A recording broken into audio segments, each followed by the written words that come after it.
Hi, Phi Theta Captains. Thanks for hanging in there with me yesterday when my Facebook Live um, decided to disconnect. Not quite sure what happened there, but I do know it was a systematic problem that a lot of the IO candidates have been dealing with, actually. So hopefully we won't have to deal with that again.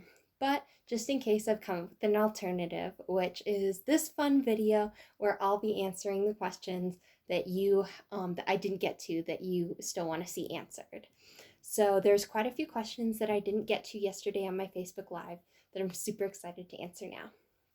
The first one comes from Shannon, and she asked, I'm not sure if this question was asked already, but who or what inspires and motivates you?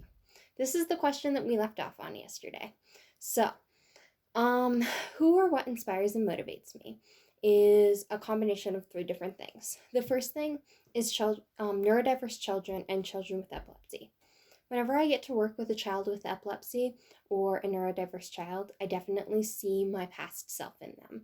I see a need, and I want to be able to be that voice for them.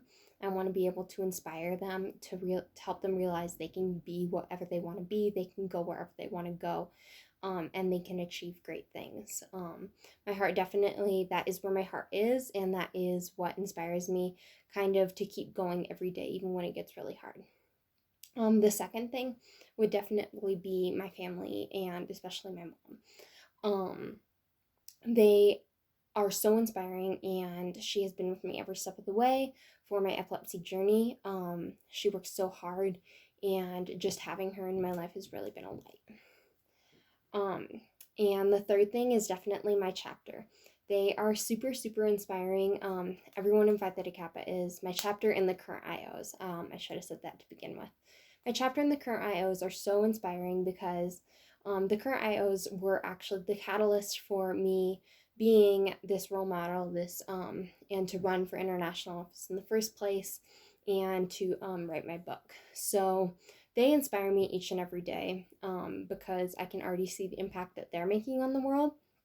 And then my chapter inspires me because they are such hardworking individuals, especially our chapter president, Andre Guy, who's running for president, international president.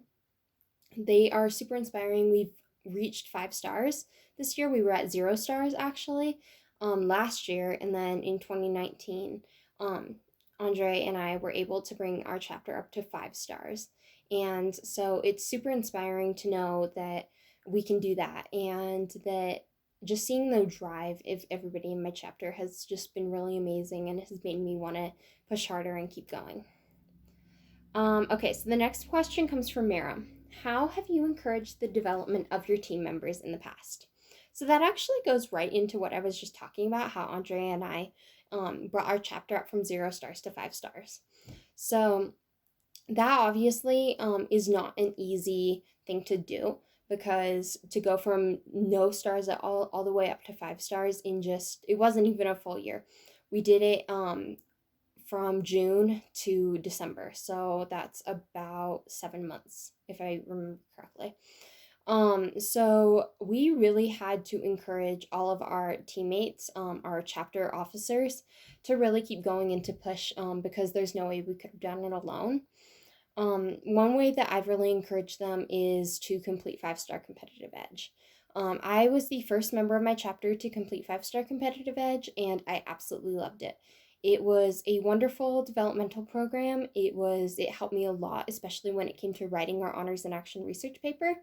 Now there's Research Edge, which definitely dives a lot deeper into that, but at the time Research Edge hadn't even been released yet. So I loved competitive edge for that reason. Was probably the main thing I loved about it, because it really helped me walk me through the steps of what I was going to have to do as an honors in action key component of our honors in action project.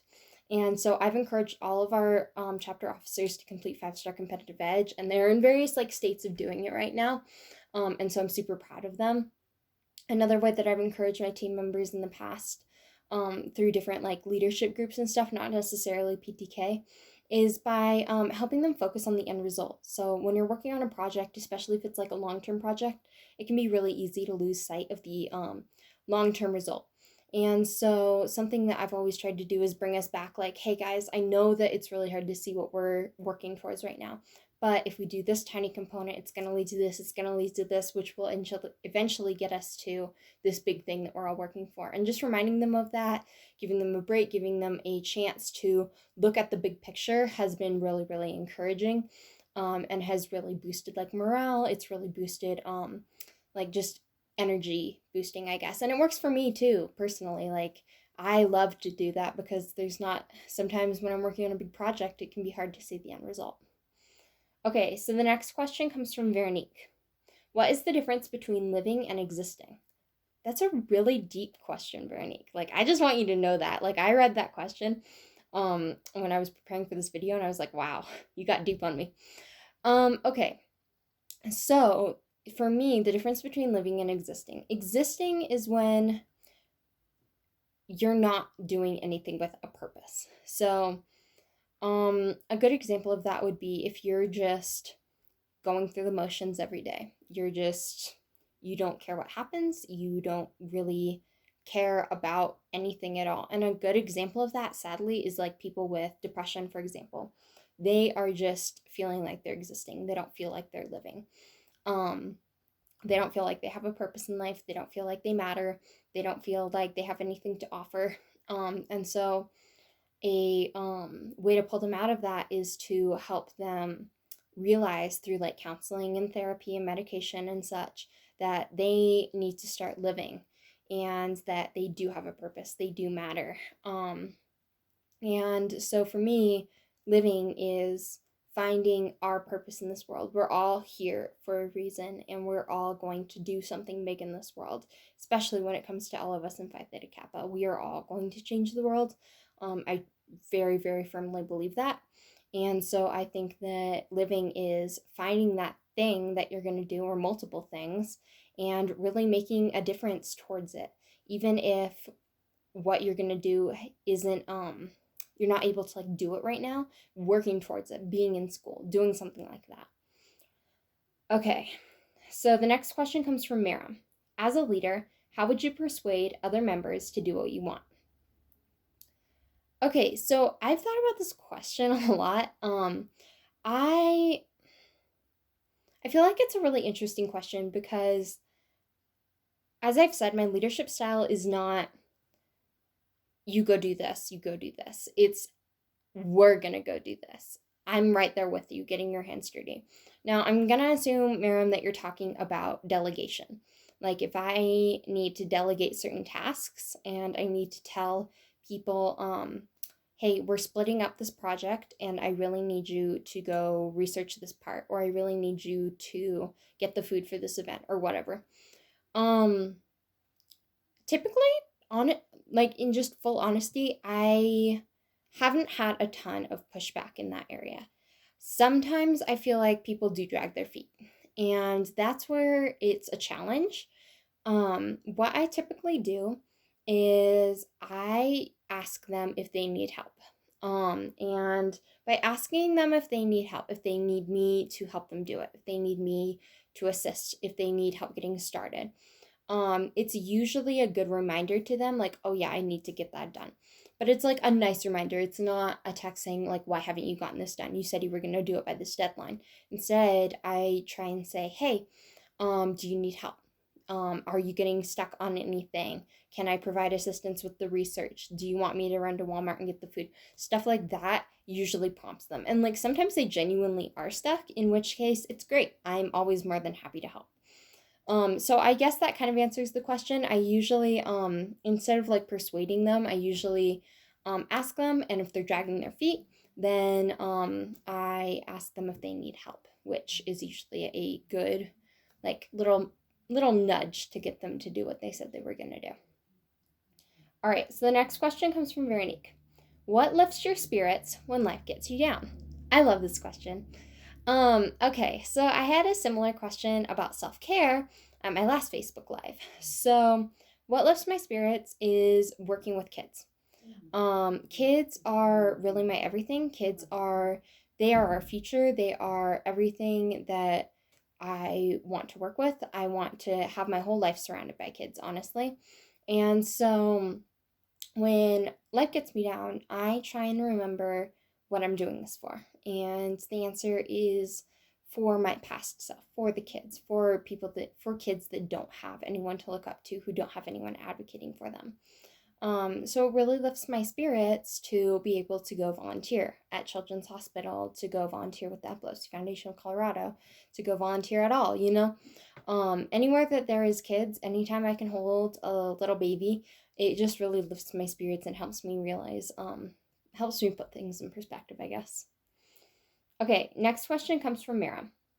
How do you deal with people who disagree with you? That's also a great question.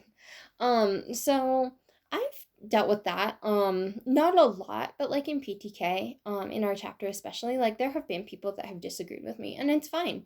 I know people are gonna disagree with me, and I am totally down for it, because sometimes them disagreeing with me actually makes me realize that I was wrong. So, that's great. So the first thing I do when someone disagrees with me is I try and find out why. Like, maybe I'm actually like not looking at things right. Maybe I am not considering a certain angle. That's why I think diversity is so important, because in PTK, we're very diverse, but in other situations, we might not have that diversity. So being able to look at things from everybody's perspective is really important. And so what I think might be a great idea may not be a great idea. And if a different diverse person comes up with a reason why it is not a good idea, I want to listen to them, and I want to figure out why from their perspective it's not a good idea. If I listen to someone's perspective and I think I'm still right, or I still stand firm on my position, I still want to find a way to like meet in the middle with that person. I still want to find a way to come to a place where we both agree with each other. So whether that's a compromise, whether that's like explaining my position further because maybe they misunderstood, something like that, is definitely like the next approach I would take, if I disagree with someone, especially like at a chapter meeting, or in PTK, in the workforce, volunteering, stuff like that. Okay, so the next question comes from Sadie. What is your favorite subject and what is your major? So my favorite subject, hands down, is communication. I love communication. I love public speaking.